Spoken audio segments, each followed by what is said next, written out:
Cole Phelps, traffic. What have we got? Thick as a white male, named Lester Patterson. Walked out of the bar and into the street. Car hit over there, and he ended up here. Dead on impact by the look of it.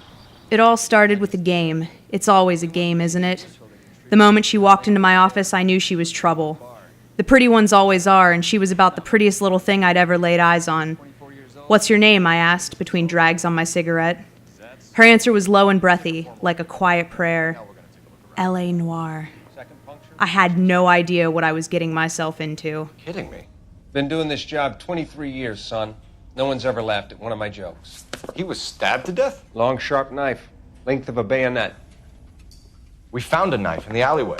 This will be part one of a two-part review of L.A. Noire for the Xbox 360, also available on the PlayStation 3. L.A. Noire was released on Tuesday, May 16th, which is why this review will only focus on my impressions of the first half of the game, specifically the first 11 cases. It's looking like the game will end up being about 25 hours in length, which I'm already feeling isn't enough. Frankly, I'm impressed that this game already has me wishing it were longer when I still have a solid 12 hours ahead of me. For me, most Rockstar titles up to this point consistently remind me that they are Rockstar Games, and usually just feel like a skin of Grand Theft Auto.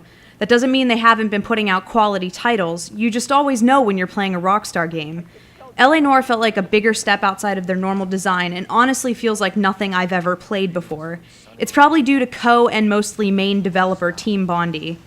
You play as Cole Phelps, a dedicated cop working the streets of Los Angeles. He starts off as a beat cop, which involves simple cases and light interviewing. As you solve more cases, you move up in the LAPD to divisions such as traffic, homicide, and vice, and take on tougher and more complex crimes. I was a little worried L.A. Noire would be too disjointed, just moving from case to case, but as you solve one after the other, a deeper, more in-depth plot emerges.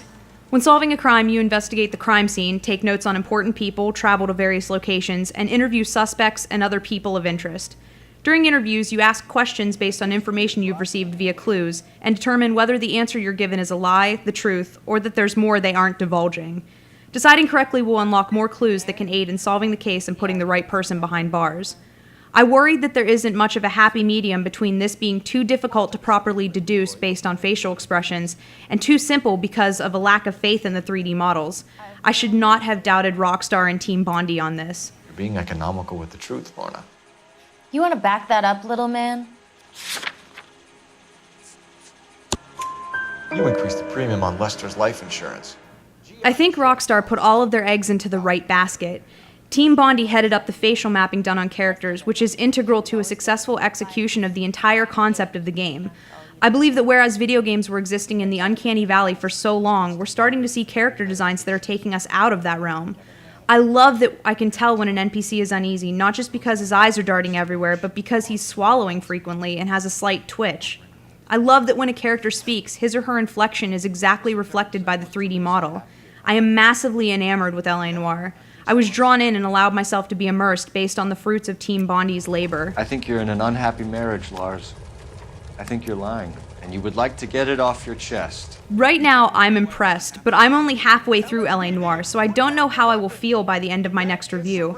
Fortunately, the first half has been good enough for me to highly recommend this title. Pick it up as soon as possible so no one man or internet can ruin the plotline for you. Now, I'm gonna go get back to it. There's a murderer on the loose, and the citizens of LA need me. Catch you next week with the second half of my review. Thank you, Miss Perry. Your information has been very helpful. You can go now. You really think so? I hope you find that driver and put him away. You certainly got away with the dames, Phelps. Give it a rest, Bukowski.